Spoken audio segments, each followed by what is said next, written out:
Komponen pembelajaran. Komponen merupakan bagian dari suatu sistem yang memiliki peran dalam keseluruhan berlangsungnya suatu proses pembelajaran. Komponen pendidikan berarti bagian-bagian dari sistem proses pendidikan yang menentukan berhasil atau tidak proses pendidikan. Bahkan dapat dikatakan bahwa untuk berlangsungnya proses kerja pendidikan diperhatikan keberadaan komponen-komponen tersebut. Pembelajaran pada hakikatnya adalah suatu proses, yaitu proses mengatur, mengorganisasi lingkungan yang ada di sekitar peserta didik, sehingga dapat menumbuhkan dan mendorong peserta didik melakukan proses belajar. Pembelajaran juga dikatakan sebagai proses memberikan bimbingan atau bantuan kepada peserta didik dalam melakukan proses belajar. Menurut Trianto, pembelajaran adalah aspek kegiatan yang kompleks dan tidak dapat dijelaskan sepenuhnya. Secara sederhana, pembelajaran adalah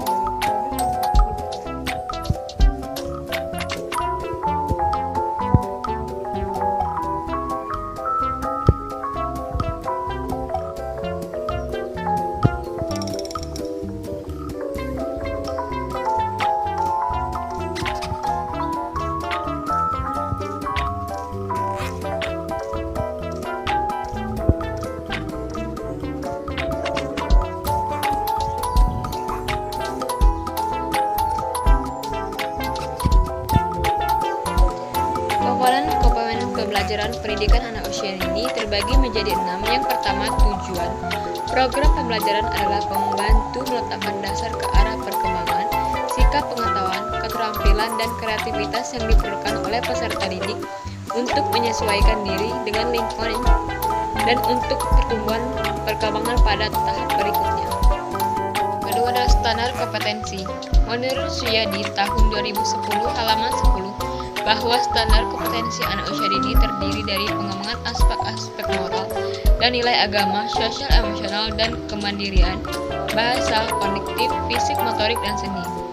Dan menurut Katron dan Allen dalam Yuliani Nurani Sugiono tahun 2011 halaman 62 menyebutkan bahwa terdapat 6 aspek perkembangan anak usia dini, yaitu kesadaran personal, kesehatan emosional, sosialisasi, komunikasi, kognisi, dan keterampilan motorik. Yang ketiga adalah isi atau materi pembelajaran. Isi atau materi pembelajaran merupakan komponen kedua dalam sistem pembelajaran. Materi pembelajaran merupakan inti dalam proses pembelajaran atau proses penyampaian materi.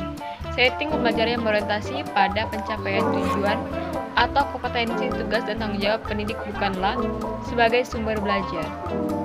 Yang keempat adalah strategi atau metode. Strategi atau metode ialah komponen yang mempunyai fungsi yang sangat menentukan. Keberhasilan pencapaian tujuan sangat ditentukan oleh komponen ini. Bagaimana lengkap dan jelasnya komponen lain tanpa dapat diimplementasikan melalui strategi yang tepat, maka komponen tersebut tidak akan memiliki makna dalam proses pencapaian tujuan.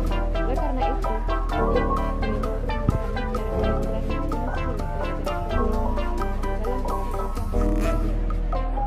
kelima, alat dan sumber. Alat dan sumber memiliki fungsi sebagai alat bantu, akan tetapi memiliki peran yang penting dalam peningkatan pengetahuan melalui teknologi.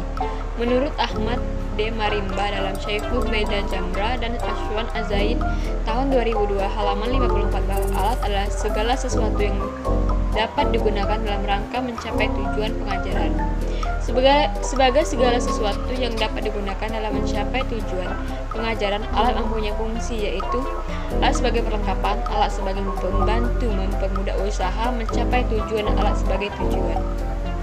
Menurut Prina Sanjaya tahun 2009 halaman 61, yang evaluasi merupakan komponen terakhir dalam sistem proses pembelajaran. Evaluasi berfungsi sebagai umpan balik bagi pendidik atas kinerja dalam pengelolaan pembelajaran. Melalui evaluasi dapat melihat kekurangan dalam pemanfaatan berbagai komponen sistem pembelajaran. Dengan menentukan dan menganalisis kelima komponen pokok dalam proses pembelajaran, akan dapat memprediksi keberhasilan proses pembelajaran.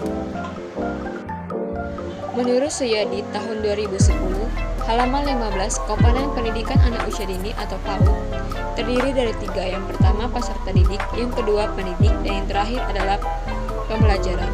Peserta didik, sasaran layanan pendidik anak usia dini adalah anak yang berada pada rentang usia usia 0 sampai 6 tahun. Kelompokkan anak berdasarkan pada usia. Yang pertama 0 sampai 1 tahun, yang kedua 1 sampai 2 tahun, 2 sampai 3 tahun, 3 sampai 4 tahun, 4 sampai 5 tahun, 5 sampai 6 tahun. Yang kedua adalah pendidik. Kompetensi pendidik pada PAUD memiliki kualifikasi akademik sekurang-kurangnya sarjana atau S1 di bidang PAUD atau D4 PG PAUD, kependidikan lain atau psikologi, dan memiliki sertifikat profesi guru pendidikan anak usia dini atau sekurang-kurangnya telah mendapatkan pelatihan PAUD.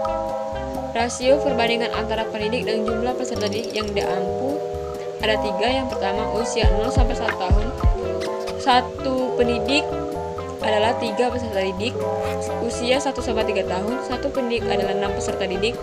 Usia 3 sampai 4 tahun, 1 pendidik adalah 8 peserta didik. Usia 4 sampai 6 tahun, 1 pendidik 10 sampai 12 tahun peserta didik. Yang terakhir adalah pembelajaran. Pembelajaran anak usia dini dilakukan melalui kegiatan bermain yang dipersiapkan oleh pendidik dengan menyiapkan materi atau konten dan proses belajar. Materi belajar anak usia dini dibagi menjadi 2 kelompok usia. Yang pertama materi usia lahir sampai 3 tahun, meliputi pengenalan diri sendiri atau perkembangan konsep diri, pengenalan perasaan atau perkembangan emosi, pengenalan tentang orang lain atau perkembangan sosial, pengenalan berbagai gerak atau perkembangan fisik, mengembangkan komunikasi atau perkembangan bahasa, dan keterampilan berpikir atau perkembangan fisik. Yang kedua materi usia anak 3 sampai 6 tahun, keaksaraan, konsep matematika, pengetahuan alam, pengetahuan sosial, seni, teknologi, dan keterampilan proses. Dari beberapa pendapat di atas dapat disimpulkan bahwa komponen pembelajaran pendidikan anak usia dini atau PAUD adalah peserta didik, pendidik, tujuan, materi pembelajaran, metode atau strategi pembelajaran, media, dan evaluasi. Baiklah, sekian dari saya akhiri. Wassalamualaikum.